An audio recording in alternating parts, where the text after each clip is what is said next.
नमस्कार मित्रांनो, स्वागत आहे आपल्या सगळ्यांचंच पुन्हा एकदा आपल्या यूट्यूब चॅनलमध्ये. आणि मित्रांनो, आजच्या व्हिडिओमध्ये आपण बघणार आहोत सिडकोने जी नवीन स्कीम लॉन्च केली आहे त्यामध्ये जवळपास 26,000 घरांचा याच्यामध्ये समावेश करण्यात आला आहे. आणि ह्या स्कीमसाठी सिडकोने ही नेहमीप्रमाणे लॉटरीची प्रक्रिया ही अवलंबलेली नाही आहे. आणि याच्यामध्ये सिडकोने नवीन प्रोसेस स्टार्ट केली आहे आणि त्याच्यानुसार तुम्हाला तुमच्या पसंतीचे घर हे स्वतःच निवडता येणार आहे. आणि ते निवडण्यासाठी अर्ज नोंदणी ही सिडकोकडून सुरू झाली आहे आणि ही अर्ज नोंदणी ही 12 ऑक्टोबर पासून सुरू झालेली आहे. लास्ट डेट ही असणार आहे ही 11 नोव्हेंबर पर्यंत.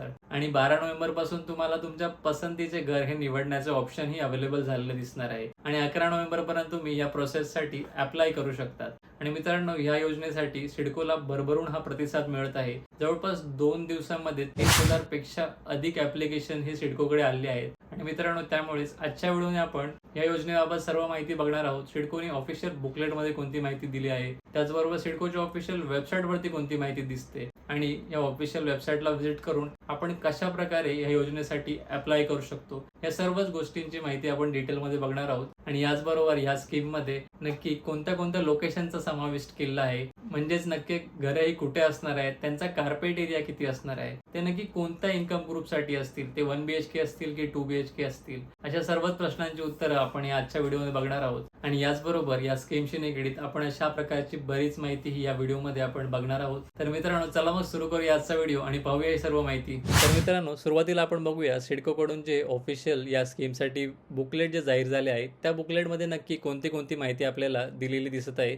याबद्दल आपण थोडक्यात एक माहिती घेऊया. आणि त्यानंतर लगेचच आपण जाऊया सिडकोच्या ऑफिशियल वेबसाईटकडे, जी वेबसाईट नवीनच लॉन्च झाली आहे. त्या वेबसाईटवरती जाऊन आपण बघूया की रजिस्ट्रेशन प्रोसेस आपल्याला कशा प्रकारे करता येणार आहे आणि त्यामध्ये काय काय अजून माहिती दिली गेली आहे. तर मित्रांनो, इथे आपल्याला यादी दिसत आहे की कोणत्या कोणत्या सेक्टर्सची आणि कोणत्या कोणत्या प्रोजेक्टची याच्यामध्ये समाविष्ट केला आहे आणि त्याच्यामध्ये आपल्याला किती फ्लॅट्स हे अवेलेबल केले आहेत.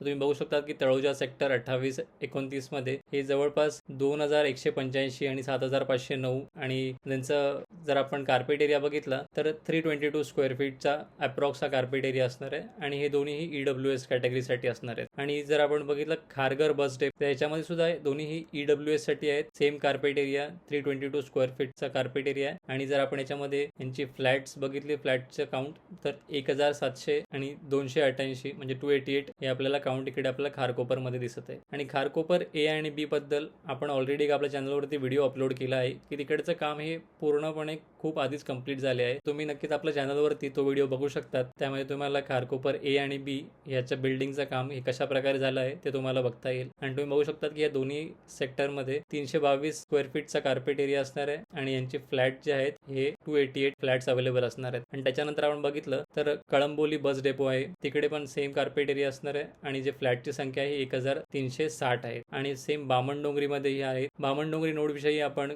ऑलरेडी बरेच व्हिडिओ अपलोड केलेले आहेत, त्यामुळे तुम्ही आपल्या चॅनलवरती जाऊन बामणडोंगरीचं कन्स्ट्रक्शन अपडेट बघू शकतात. आणि तिथल्याही घरांची जर आपण बघितली तर ऑलमोस्ट हे कंप्लीट झालेलं आहे काम आणि लवकरच सर्वांना पदेशनी तिथे मिळू शकते. तर याचप्रमाणे इथे आपण बघू शकतो की बामणडोंगरीमध्ये 1,700 घराचा समावेश केला आहे आणि 322 स्क्वेअर फीटचा हा अप्रॉक्स कार्पेट एरिया असणार आहे. इकडे आपला जो दिलाय हा एक्झॅक्ट कार्पेट एरिया समजू नका, कारण की इथे सर्वच जागी 322 चा कार्पेट एरिया दिसतोय आपल्याला, बट हा एक्झॅक्ट कार्पेट एरिया नसतो. एक्झॅक्टली जेव्हा तुम्हाला अलॉटमेंट लेटर येईल तेव्हा तुमच्या अलॉटमेंट लेटरमध्ये तो कार्पेट एरिया थोडासा वरती खालती झालेला आपल्याला दिसू शकतो. आणि यानंतर आपण पुढे बघितलं तर तलोजाच्या सेक्टर 37 मध्ये अल्प उत्पन्न गटासाठी म्हणजेच LIG साठी आपल्याला काही घरं इकडे अवेलेबल झालेले दिसत आहेत. 816 घरं आहेत आणि इथे आपण बघितलं तर 8 घरं आहेत. आणि कार्पेट एरिया यांचा चांगला मोठा दिसतोय आपल्याला, 398 स्क्वेअर फीटचा आहे. आणि या गट B म्हणजेच ग्रुप B साठी 540चा कार्पेट एरिया दिसतोय आपल्याला इकडे. नवी मुंबई पनवेल बस टर्मिनल जर आपण बघितलं तर इकडे पण LIG साठी घरं आहेत आणि 172 घरं आहेत इकडे. पण कार्पेट एरियाचं बघाल तर 322 स्क्वेअर फीटचाच कार्पेट एरिया दिसतोय. आणि खारघरमध्ये खारघर बस टर्मिनल मध्येही आपल्याला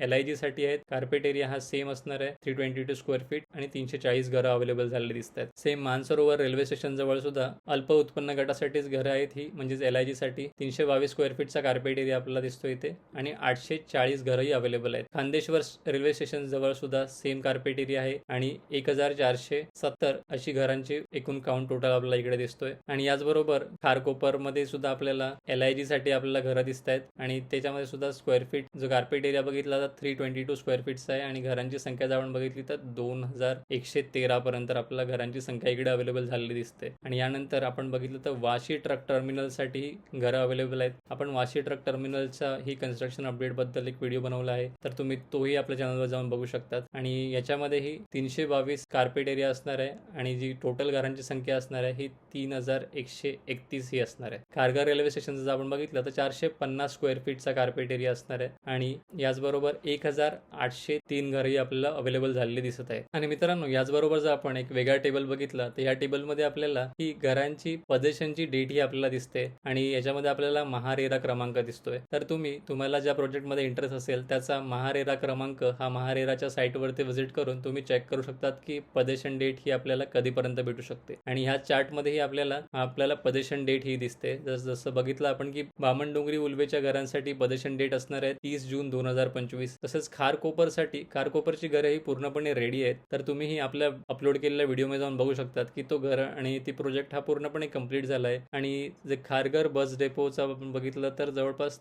30 जून 2025. Same Kharghar bus terminal, Khandeshwar railway station यासाठी पण 30 जून 2025 आहे. मानसरोवर रेल्वे स्थानकसाठी परत एकदा 31 डिसेंबर 2025 आपल्याला तारीख दिसते. बाकी जर आपण सगळ्यांसाठी बघितली पनवेल, कळंबोली, तळोजा आणि तळोजाचे बाकी सगळे सेक्टर तर जवळपास सगळ्यांसाठीच 30 जून आपल्याला तारीख दिसते. एक फक्त तळोजाचा सेक्टर 39चा जो प्रोजेक्ट आहे त्यासाठी आपल्याला 31 डिसेंबर 2025 ची तारीख दिसते. तर मित्रांनो, यावर तुम्हाला एक अंदाज येऊ शकतो की सिडको ही नक्की कधीपर्यंत आपल्याला या घरांचा ताबा देऊ शकते. आणि मित्रांनो, जर आपण बघितलं तर या स्कीम मध्ये सगळ्यात महत्त्वाच्या 2 कॅटेगरी दिसल्या आपल्याला, EWS आणि LIG म्हणजेच अल्प उत्पन्न गट. तर त्यामध्ये नक्की काय येतं, त्यासाठी नक्की पात्रता काय आहे आणि त्याच्या अटी काय असणार, ज्यांना याबद्दल माहित नाही तर त्यांच्यासाठी आपण थोडक्यात एक बघून घेऊया की याच्यामध्ये नक्की सिडकोने कशा प्रकारे डिवाइड केले गेले आहेत इन्कम ग्रुप. तर आपण बघा की 6 लाखापर्यंत जर आपलं इन्कम ग्रुप असेल टोटल आपल्या फॅमिलीचं तर तुम्ही हे EWS कॅटेगरीमध्ये येणार, म्हणजे आर्थिकदृष्ट्या दुर्बल घटकांसाठी. आणि 6 लाखांपेक्षा जास्त जर आपले उत्पन्न असेल तर आपण हे अल्प उत्पन्न गटामध्ये येणार आहेत आणि म्हणजेच की LIG मध्ये. आणि याचबरोबर अर्जदाराचं वय जे आहे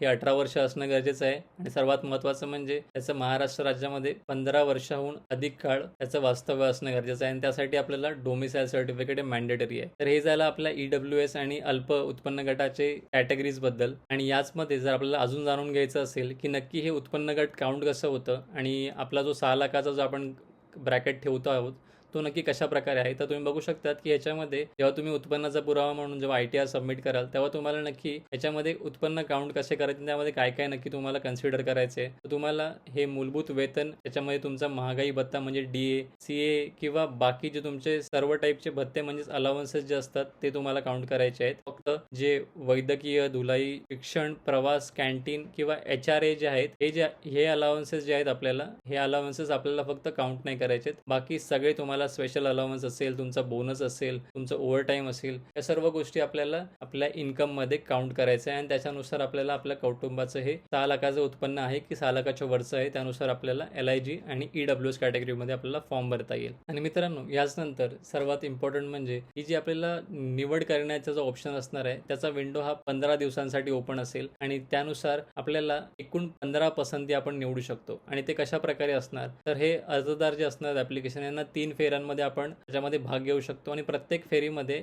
1 किंवा मॅक्झिमम 5 आपण निवडू शकतात ऑप्शन्स. आणि आपल्याला इथे टॉवर आणि त्या टॉवर मधला मजला म्हणजेच फ्लोअर आपल्याला इकडे डिसाईड करता येणार आहे. अशा प्रकारचे आपण 5 ऑप्शन्स हे निवडू शकतो एका फेरीमध्ये आणि अशा 3 फेऱ्या असतात, त्यामुळे आपल्याला 15 ऑप्शन हे सिलेक्ट करता येणार आहेत. आणि जर सगळ्यात इम्पॉर्टंट गोष्ट जर आपण बघितली तर आपल्याला नक्की किती आपल्याला बुकिंग अमाऊंट भरावी लागणार आहे, त्यासाठी आपण बघू शकतात बुकिंग अमाऊंट असणार आहे आपल्याला 75,000 रुपये प्लस GST. हे असणार आहे आपल्याला आर्थिकदृष्ट्या दुर्बल म्हणजेच EWS गटासाठी. आणि अल्प उत्पन्न गटामध्ये जर आपण बघितलं तर काही फ्लॅट्स हे 1 BHK आहेत तर काही फ्लॅट्स हे 2 BHK आहेत. जर तुम्ही LIG मध्ये 1 BHK घेत असाल तर तुम्हाला बुकिंग अमाऊंट मध्ये तुम्हाला 1.5 लाख रुपये प्लस GST भरावा लागणार आहे. आणि त्याचप्रमाणे तुम्ही LIG मध्ये 2 BHK घेत असाल तर तुम्हाला 2 लाख प्लस GST आपल्याला अमाऊंट ही पे करावी लागणार आहे बुकिंग अमाऊंट म्हणून. यानंतर मित्रांनो, इथे काही प्रतिज्ञापत्रक म्हणजेच ॲफिडेव्हिट्स हे दिलेले आहेत. हे ॲफिडेव्हिट आपल्याला जेव्हा आपण डॉक्युमेंट सबमिट करणार करणार आहोत त्या डॉक्युमेंट बरोबर आपल्याला हे अफिडेव्हिटची हे आपल्याला 100 रुपयाच्या स्टॅम्प पेपरवरती नोटरी करून आपल्याला सबमिट करायचे आहेत आणि त्यासाठी तुम्ही हा जो ड्राफ्ट दिला आहे आपल्याला त्या ड्राफ्टचा उपयोग करायचा आहे. तर जर तुम्ही EWS मध्ये जर फॉर्म भरत असाल तर तुम्हाला हे अफिडेव्हिट वापरायचं आहे. तुम्ही याचा स्क्रीनशॉट घेऊ शकतात आणि या प्रकारे तुम्ही हे 100 रुपयाच्या स्टॅम्प पेपरवरती आणि या दिलेल्या नमुन्याप्रमाणे म्हणजेच ड्राफ्ट प्रमाणे तुम्ही एक 100 रुपयाच्या स्टॅम्प पेपरवरती नोटरी करून घेऊ शकता. आणि याचप्रमाणे जर आपण बघितलं तर इकडे अल्प उत्पन्न गटामध्ये जे अर्जदार हे ऍप्लिकेशन करण्यासाठी इच्छुक आहेत त्यांच्यासाठी हा ड्राफ्ट असणार आहे. तर तुम्ही याचा स्क्रीनशॉट काढून घेऊ शकतात. आणि याचप्रमाणे अजूनही काही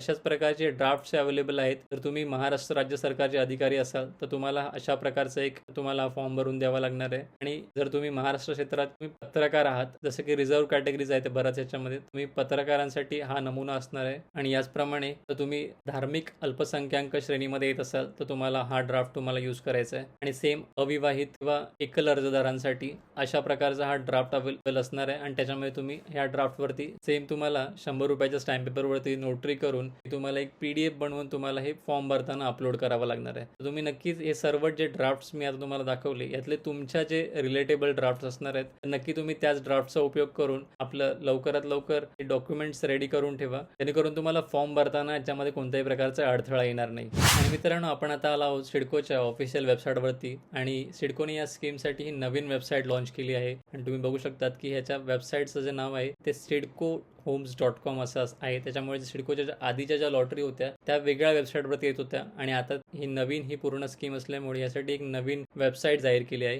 तर या वेबसाईटची लिंक ही मी तुम्हाला आपल्या डिस्क्रिप्शनमध्ये देईन. तर तुम्ही त्याच लिंकवरती जाऊन ही रजिस्ट्रेशन प्रोसेस कंप्लीट करा. दुसऱ्या कोणत्याही लिंकचा यूज करू नका कारण की त्यामध्ये फ्रॉड होण्याची शक्यता तुमच्याबरोबर नक्कीच आहे. तर मित्रांनो जेव्हा तुम्ही या लिंकवरती याल तेव्हा तुम्हाला सुरुवातीलाच अशा प्रकारचं एक ऑप्शन आलेलं दिसेल. तर इकडे तुम्ही नोंदणी करावरती क्लिक करून ऍप्लिकेशन प्रोसेससाठी सुरू करू शकता रजिस्ट्रेशनसाठी. बट सुरुवातीला आपण क्लोज करूया ही फील्ड आणि आपण बघून घेऊया की नक्की या वेबसाईटवरती आपल्याला काय काय बघायला येतं. जसं की 26,000 घरांसाठी ही स्कीम असणार आहे आणि त्याच्यामध्ये जसं आपण बघितलं त्या हिशोबाने वाशी, तळोजा, खारघर, कळंबोली, कामोठे, पनवेल, उल्वे या सगळ्या नोडचा समाविष्ट केला आहे. आणि त्या आपण बघू शकतात की इथे जे रजिस्ट्रेशन फी जी असणार आहे ही 236 ही फीज असेल आणि ही नॉन रिफंडेबल असणार आहे. आणि याचबरोबर तुम्ही आणि इकडे तुम्ही बघू शकतात की नक्की आपल्याला कोणते कोणते डॉक्युमेंट लागणार आहेत. तर आपण इथे बघू शकतो की आधार कार्ड, पॅन कार्ड, को ॲप्लिकंट म्हणजे सहअर्जदाराचे आधार कार्ड आणि को ॲप्लिकंटचेच पॅन कार्ड असणार आहे. उत्पन्नाचा पुरावा लागणार आहे. इकडे तुम्ही ITR किंवा उत्पन्नाचा दाखला भरू शकतात. आणि इकडे अधिवास प्रमाणपत्र म्हणजे डोमिसाइल सर्टिफिकेट असणार आहेत. आणि इकडे अलीकडचे छायाचित्र म्हणजे तुम्हाला तुमचा रिसेंट तुमचा फोटो हा जो पासपोर्टचा तुम्ही फोटो टाकणार आहे तो तुम्हाला रिसेंट इकडे अपलोड करायचा आहे. आणि याचं आपण याच्यानुसार आपण बघितलं पुढे जाऊन तर आपल्याला इकडे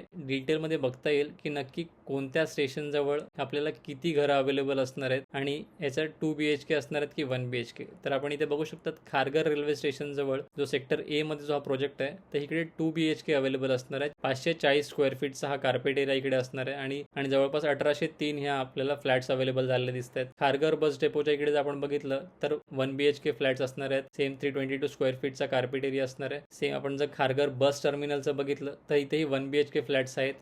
आणि तुम्ही इथेही बघू शकतात की प्रत्येक जागी आपल्याला पोझिशन डेटही दिसते. तर आपण अप्लाय करताना ह्या गोष्टीवरही नक्कीच लक्ष द्या की तुम्ही ज्या प्रोजेक्टसाठी अप्लाय करताय तर त्याची पोझिशन डेट ही एक्सपेक्टेड कधी असणार आहे. आणि त्याचप्रमाणे आपल्याला इकडे 1 BHK आहेत की 2 BHK आहेत या गोष्टी आपल्याला इकडे दिसत आहेत. पनवेल बस टर्मिनलच्या इकडे प्रोजेक्टमध्ये 1 BHK घरं आहेत. त्याच्या पुढे आपण बघितलं कळंबोली बस डेपोचा जो प्रोजेक्ट आहे त्याच्यामध्येही 1 BHKची घरं आहेत. 1360 घरं असणार आहेत. वाशी ट्रक टर्मिनल त्याच्याबद्दल फारच लोक उत्सुक आहेत. त्याची जी पोझिशन डेट आहे ती 31/12/2025 अशी असणार आहे. आणि त्याचे जे एकूण जर आपण फ्लॅट्स बघितले 3131 हे फ्लॅट्स असणार आहेत. आणि यामध्येही आपण बघू शकतो की 1 BHK आणि 322 स्क्वेअर फीटचा कार्पेट एरिया असणार आहे. खांदेश्वर रेल्वे स्टेशन जवळ सुद्धा 1 BHK आहेत आणि 1470 हे फ्लॅट्स अवेलेबल असणार आहेत. आणि इकडेच आपण स्क्रीनवरती बघू शकतात की यांचे पोझिशन डेट ही दिलेले आहेत. मानसरोवर स्टेशन जवळ सुद्धा आपल्याला 1 BHK अवेलेबल झालेले दिसत आहेत. उल्वे, खारकोपर आणि सेक्टर 16A आणि सेक्टर 16B मध्ये आपण बघितलं तर 1 BHK अवेलेबल आहेत. इकडे आपण जर बघितलं यांची पोझिशन डेट तर 31 डिसेंबर 2026 अशी दिसते. आणि इकडे जर उल्वे खारकोपर 16 जर आपण बघितलं तर इथे 31 डिसेंबर 2025. बट जेव्हा आपण सिडकोच्या बुकलेटमध्ये आपण बघितलं होतं तेव्हा आपलं दोन्हीकडे ही पोझिशन डेट ही 31 डिसेंबर 2025 हीच दिसली होती. बट याच्यामध्ये इकडे जर 26 दिसत आहे तर नक्कीच काही टेक्निकल इश्यू असेल, काही टायपो एरर झाला असेल इथे. बट सिडको कडून त्याबद्दल हे क्लॅरिफिकेशन आपल्याला देण्यात येईल आणि लवकरच याच्याबद्दल करेक्शन झालेलं आपल्याला दिसेल. आणि याचप्रमाणे आपण सर्व पहावर पहावरती क्लिक करून जर बाकी याच्यामध्ये तुम्हाला कोणता प्रोजेक्ट मिस झाला असेल, सर्व पहावरती तुम्ही क्लिक करून आपण डिटेल्स बघू शकतात बाकी प्रोजेक्टचेही. आणि मित्रांनो, याचबरोबर आपण आता सुरू करूया रजिस्ट्रेशन प्रोसेससाठी. तर जेव्हा आपण रजिस्ट्रेशन करायला जातो तेव्हा आपल्याला इकडे नोंदणी करावरती क्लिक करायचं आहे. आणि नोंदणी करावरती क्लिक केल्यानंतर आपल्याला अशा प्रकारे एक पॉपअप आलेला मेसेज दिसेल आणि याच्यामध्ये आपल्याला 5 स्टेपमध्ये आपल्याला इन्फॉर्म केलेलं आहे की आपण कशा प्रकारे हे फॉर्म भरू शकतो. आणि इथे तुम्हाला लँग्वेजचं ऑप्शन असेल नक्कीच. इथे जर तुम्हाला इंग्लिश कम्फर्टेबल आहे तर तुम्ही इंग्लिशवरती क्लिक करून इंग्लिशमध्ये फॉर्म कंटिन्यू करू शकतात. आणि जर तुम्हाला मराठी कम्फर्टेबल आहे तर तुम्ही मराठीमध्ये हा फॉर्म कंटिन्यू करू शकतात. तर इथे आपण बघू शकतात की पहिलं तुम्हाला मोबाईल नंबर अपडेट करायचा आहे आणि त्याच्यानंतर तुम्हाला तुमचे आधार कार्ड आणि पॅन कार्ड हे व्हेरीफाय करायचे आहेत. आणि तुमचे स्वशासंकित कागदपत्र म्हणजे तुम्हाला स्वतःहून कागदपत्रांवरती एक सिग्नेचर करून तुम्हाला ते जे PDF फॉर्मॅट करून तुम्हाला अपलोड करायचे आहेत. आणि जर तुम्ही को ॲप्लिकंट ॲड करत असाल तर तुम्हाला या 3rd स्टेपमध्ये को ॲप्लिकंटचे ही सर्व कागदपत्र हे आपल्याला अपलोड करावे लागणार आहेत. पुढच्या स्टेपमध्ये हे 236 रुपीज हे आपले जे नोंदणी शुल्क आहे ते भरावे लागणार आहे. आणि याच्यानंतर आपली ही 5th स्टेप म्हणजे लास्ट स्टेपमध्ये आपले हे फुल प्रोसेस कंप्लीट झाले आहे आणि तुम्हाला त्याबद्दल एक रिसिप्ट ही मिळून जाईल. तर सुरुवातीलाच या जो पॉपअप मेसेज आपल्याला दिसतो त्याच्यावरती आपल्याला या सर्व गोष्टी तुम्ही वाचल्या आहेत यासाठीच तुम्ही इथे क्लिक करून इकडे हो मी सहमत आहे वरती तुम्हाला क्लिक करायचं आहे. आणि यानंतर तुम्हाला तुमचे पूर्ण नाव, तुमचा नंबर आणि यानंतर जो तुम्हाला इकडे जो कॅप्चा दिला आहे तो तुम्हाला तसा इकडे एंटर करायचा आहे आणि तुम्हाला पुढे वरती क्लिक करायचं आहे. आणि पुढे जावरती क्लिक केल्यावरती तुम्हाला OTPचा ऑप्शन येईल आणि तुम्हाला जो OTP आला असेल तो एंटर करायचा आहे. आणि जसं तुम्ही मोबाईल नंबरचं तुम्ही OTPद्वारे व्हेरिफिकेशन झालं की तुमच्या समोर अशा प्रकारची एक स्क्रीन दिसेल आणि याच्यामध्ये तुम्हाला आधार कार्डचा तुम्हाला डिजिट्स टाकायचे तुमचे. आणि आधार कार्डवरती तुम्ही जेव्हा डिजिट टाकणार तेव्हा इकडे तुम्ही सर्व अटी या वाचल्या आहे त्याच्यावरती क्लिक करून तुम्ही पुढेवरती क्लिक करायचं आहे. आणि याच्यानंतर तुम्हाला आधार कार्डचं OTP येईल आणि याच्या पुढे आणि जसं तुमचं आधार कार्ड हे व्हेरीफाईड होईल तसं तुम्हाला पुढे पॅन कार्ड अपलोड करायचं ऑप्शन येईल. आणि पॅन कार्ड ही सेम आपण जसं आपण नंबर टाकून इकडे अपलोड करून व्हेरीफाय करू शकतो. आणि मित्रांनो, जसं आपण आधार कार्ड आता व्हेरीफाय केलं आहे त्याच्यानंतर आपल्याला इकडे पॅन कार्डचे नंबर टाकायचा आहे आणि सेम आपण पॅन कार्ड नंबर टाकल्यावरती इथे नेक्स्ट वरती क्लिक करणार आहोत. आणि OTPने तुमचा नंबर व्हेरीफाय झाला की तुमच्यासमोर अशा प्रकारची एक स्क्रीन येईल आणि त्याच्यामुळे तुम्हाला तुमचं उत्पन्न जाहीर करायचं आहे. हे तुमच्या कुटुंबाचे मासिक उत्पन्न असणार आहे. हे 50,000 पर्यंत म्हणजेच 50,000 पेक्षा जर कमी उत्पन्न असेल तर तुम्हाला इथे क्लिक करायचं आहे म्हणजे EWS मध्ये अप्लाय करण्यासाठी. आणि 50,000च्या वरती असेल तर तुम्ही LIG कॅटेगरीमध्ये तुम्हाला अप्लाय करायचं आहे. तर फॉर एक्झाम्पलसाठी मी 50,000 वरती इकडे क्लिक करतोय. 50,000च्या खालती म्हणजेच EWS साठी कशा प्रकारे आपल्याला अप्लाय करता येईल. तर आपण इकडे 50,000च्या ज्यांच्या खाली उत्पन्न त्यांनी क्लिक केलं आणि पुढे. तर याच्यानंतर तुमच्याकडे पहिला प्रश्न येतो की तुमच्याकडे भारतात कुठेही पक्के घर आहे का. आणि जर तुमच्याकडे भारतामध्ये कुठेही पक्के घर असेल तर तुम्हाला होयवरती क्लिक करायचे. आणि जेव्हा तुम्ही होयवरती क्लिक करता तेव्हा तुमच्या स्क्रीन समोर अशा प्रकारचा एक पॉपअप मेसेज आलेला दिसेल तुम्हाला. आणि या मेसेजनुसार तुमच्याकडे जर भारतामध्ये कोणतेही पक्के घर असेल तर तुम्ही EWS कॅटेगरीमध्ये अर्ज करू शकत नाही. बट तुम्ही LIG मध्ये तुम्ही अप्लाय करू शकता. बट याच्यामध्ये एकच अट असते की तुम्हाला जी 2.5 म्हणजे 2.5 लाख रुपयाची जी प्रधानमंत्री आवास योजनेचा जो बेनिफिट आहे तो तुम्हाला भेटणार नाही. आणि जर तुमच्याकडे पक्के घर नसेल तर तुम्ही नाही वरती क्लिक केलं तर तुम्ही पुढे जाऊन प्रोसेस करू शकतात. आणि सेम इकडे तुम्ही कोणत्या गटामध्ये तुम्हाला अप्लाय करायचं हे पुन्हा ऑप्शन यासाठी दिलेलं आहे कारण की ज्यांचं उत्पन्न हे 50,000च्या खालती असणार आहे त्यांना दोन्ही उत्पन्न गटामध्ये अप्लाय करण्याचा ऑप्शन हा अवेलेबल असणार आहे. तर इकडे तुमची चॉईस असणार आहे की तुम्हाला EWS कॅटेगरीमधल्या घरांमध्ये अप्लाय करायचं आहे की अल्प उत्पन्न गट म्हणजे LIGच्या कॅटेगरीमध्ये तुम्हाला अप्लाय करायचं आहे. याचप्रमाणे आता आपण बघूया पुढे जाऊन LIG मध्ये जर आपण करतोय तर आपल्याला काय ऑप्शन येतात. जर समजा तुमचं उत्पन्न हे 50,000च्या वरती असेल तर आपण पुढे जाऊन जर आपण क्लिक केलं तर इकडे जसं तुम्हाला दिसेल की मगाशी तसा प्रश्न आला होता की तुमचं भारतामध्ये कुठे घर आहे का. त्याचप्रमाणे इकडे LIG साठी ऑप्शन असा आहे की इकडे तुमचं नवी मुंबईमध्ये तुमच्या मालकीचं कोणतं घर आहे का. तुम्ही होय असे दिलात तर इकडे सरळ तुम्हाला दिसेल की इकडे तुम्ही या योजनेसाठी अपात्र आहात. म्हणजेच तुमच्या मालकीचं जर घर असेल नवी मुंबईमध्ये तर तुम्ही या स्कीमसाठी पात्र नाही आहात. आणि जर तुमच्याकडे जर घर नाही आहे नवी मुंबईमध्ये तर तुम्ही नाहीवरती क्लिक करून पुढे प्रोसेस करू शकता. आणि तुम्ही बघू शकतात की तुम्ही या योजनेसाठी अर्ज करण्यासाठी पात्र आहात. हे जेव्हा आपल्याला इकडे व्हेरीफाईड झालं तेव्हा आपल्याला पुढे अर्ज करण्यावरती क्लिक करायचं आहे. मित्रांनो, रजिस्ट्रेशन प्रोसेसला आपण जसं सुरू करतो तसं आपल्याला इथे आपली पर्सनल इन्फॉर्मेशन भरण्यासाठी ऑप्शन येतं. इकडे आपण आपलं नाव, इथे आपण आपलं वैवाहिक स्थिती हे आपण ऑप्शन भरू शकतो आणि याच प्रकारे आपल्याला ईमेल आय डी आपल्याला इकडे आपल्याला भरावा लागतो आणि इकडे जसं आपण आपली जन्मतारीख आणि आपला जो व्हॉट्सअप नंबर आहे हे आपल्याला इकडे सबमिट करावा लागणार आहे. आणि इकडेच ईमेल आय डी आपण बघाल तर इकडे ईमेल आय डी आपल्याला व्हेरीफाय करण्यासाठी आपल्या इकडे OTP येईल आणि तो OTPद्वारे आपण ईमेल आपला व्हेरीफाय करून घेऊ शकतो. सिमिलरली जो आपण व्हॉट्सअप नंबर देतोय त्यावरती आपण व्हॉट्सअपवरती अपडेट येण्यासाठी आपण तिकडे टिक केली तर आपल्याला पुढचे जे अपडेट्स आहेत हे आपल्याला व्हॉट्सअपवरती आपल्याला अवेलेबल झालेले दिसतील आणि याचनुसार आपण पुढे संपादित करावरती क्लिक करून आपण पुढे प्रोसेस करायचं आहे. आणि याचनंतर आपल्याला पुढचा ऑप्शन येतो आपला को ॲप्लिकंट्स आपल्याला समाविष्ट करायचा की नाही. जो को ॲप्लिकंट समाविष्ट करायचा असेल तर आपल्याला त्यांचे हे डॉक्युमेंट्स आधार कार्ड पॅन कार्ड हे आपल्याला इथे अपलोड करावे लागतील आणि इकडेच आपल्याला हा टप्पा वगळा असा ऑप्शन येतो जिकडे आपण वरती क्लिक करून ही प्रोसेस जर तुम्हाला को ॲप्लिकंट ॲड करायचा नसेल तर तुम्ही स्किप करू शकता. आणि ह्याच्या पुढे आपण आपल्याला आपली कॅटेगरी निवडायची आहे. आपली स्थिती जी असणार रोजगाराची म्हणजे तुम्ही पगारदार आहात की तुम्ही सेल्फ एम्प्लॉईड आहात या गोष्टी आपल्याला निवडायच्या आहेत आणि यानुसार आपल्यावरती चेकबॉक्सवरती आपल्याला क्लिक करून पुढे प्रोसेस करायचं आहे. म्हणजे पुढेवरती क्लिक करतो तसं आपल्याला ऑप्शन येतो हे सर्व हे डॉक्युमेंट अपलोड करण्याचा. इकडे तुम्ही बघू शकतात की तुमचा फोटो अपलोड करण्यासाठी, तुमचं आधार कार्ड अपलोड करण्यासाठी, तसंच तुमचं अविवाहित घोषणापत्र अपलोड करण्यासाठी या सर्वांसाठी मी तुम्हाला सुरुवातीला ड्राफ्ट दाखवले होते की आपल्याला कशा प्रकारे ड्राफ्ट्स हे मिळणार आहेत आणि त्याच्यामध्ये आपण नोटरी करून ते कोणते कोणते ड्राफ्टसाठी ही नोटरी म्हणजेच स्टॅम्प पेपरवरती आपल्याला घ्यायचे आहेत. आणि जर आपण इकडे अधिवास प्रमाणपत्र बघितलं तर इकडे आपल्याला अधिवास प्रमाणपत्रामध्ये बारकोडवालं अधिवास प्रमाणपत्र इकडे अपलोड करायचं आहे आणि इकडे तुम्ही प्रतिज्ञापत्र फॉर्म A जो बघत आहात तिकडे तुम्हाला EWS आणि LIGच्या अनुसार तुम्हाला तिथे जे तुमच्या स्टॅम्प पेपरवरती नोटरी करून तुम्हाला सबमिट करायचं आहे. आणि जेव्हा तुम्ही सर्व गोष्टी सबमिट करून कृपया मान्य करावरती पुढे जाऊन क्लिक करतात तेव्हा तुम्हाला इकडे पेमेंट करण्याचं ऑप्शन हे आलेलं दिसेल आणि तुम्ही पेमेंट गेटवे तुमचा निवडायचं आहे आणि त्याच्यानंतर तुम्हाला पूर्णपणे पुढे पैसे भरावरती क्लिक करायचं आहे. आणि जसं तुम्ही पुढे क्लिक करणार तर तुम्हाला अशा प्रकारचं एक पॉपअप आलेला दिसेल. तुम्हाला ते ॲक्सेप्ट करायचं आहे आणि प्रोसेस पुढे करायची आहे. आणि जेव्हा तुम्ही ॲक्सेप्ट करून पुढे जातात तेव्हा तुम्हाला एक फायनल स्टेप येते. तुमचे डेबिट कार्ड किंवा इंटरनेट बँकिंग UPI द्वारे तुम्ही कोणत्याही बँकिंग मोडने तुम्ही पुढचं पेमेंट तुम्ही कंटिन्यू करू शकतात आणि त्याच्यानंतर तुम्हाला अशा प्रकारे ही रिसिप्ट जनरेट झालेली दिसेल आणि ही रिसिप्ट तुम्ही डाउनलोड करावरती क्लिक करून डाउनलोड करू शकतात किंवा डॅशबोर्डवरती जाऊन तुम्ही तुमचे जो प्रोसेस आहे ती पूर्णपणे सबमिट केलेले डिटेल्स तुम्ही पुन्हा एकदा पडताळून घेऊ शकतात. तर मित्रांनो आजच्या व्हिडिओमध्ये आपण बऱ्याच गोष्टी इथे कव्हर करण्याचा प्रयत्न केला आहे आणि त्यामुळेच हा व्हिडिओही फार मोठा झाला आहे. बट तरी या व्हिडिओमध्ये काही माझ्याकडून मिस झाला असेल आणि तुमचे काही प्रश्न असतील तर नक्कीच तुम्ही कमेंटमध्ये कळवू शकतात. आपण त्याविषयी नक्कीच चर्चा करू आणि याविषयी जेव्हा सिडकोकडून नेक्स्ट प्रोसेस स्टार्ट होईल आणि नेक्स्ट प्रोसेस म्हणजे सिडकोकडून तुम्हाला स्वतःचे घर निवडण्याची ऑप्शन हे अवेलेबल केले जाईल तेव्हाही आपण त्यावरती सविस्तर व्हिडिओ बनवून तर ती प्रोसेस कशी करायची याच्याबद्दल आपण माहिती घेऊ आणि त्याविषयी आपण सविस्तर एक व्हिडिओ अपलोड करू आपल्या चॅनलवरती. तर तो व्हिडिओ तुम्हाला बघण्यासाठी जर तुम्ही अजूनपर्यंत चॅनलला सबस्क्राईब केलं नसेल तर नक्कीच चॅनलला सबस्क्राईब करून ठेवा आणि बेल आयकॉनलाही प्रेस करा जेणेकरून आपल्या व्हिडिओची नोटिफिकेशनही तुमच्यापर्यंत पोहोचेल. आणि मित्रांनो याचबरोबर आपण थांबूया आजच्या व्हिडिओमध्ये इथेच आणि भेटू आपण पुढच्या व्हिडिओमध्ये अशाच काहीतरी महत्त्वपूर्ण माहिती बरोबर याच विषयीच्या नेक्स्ट अपडेट्स बरोबर. धन्यवाद.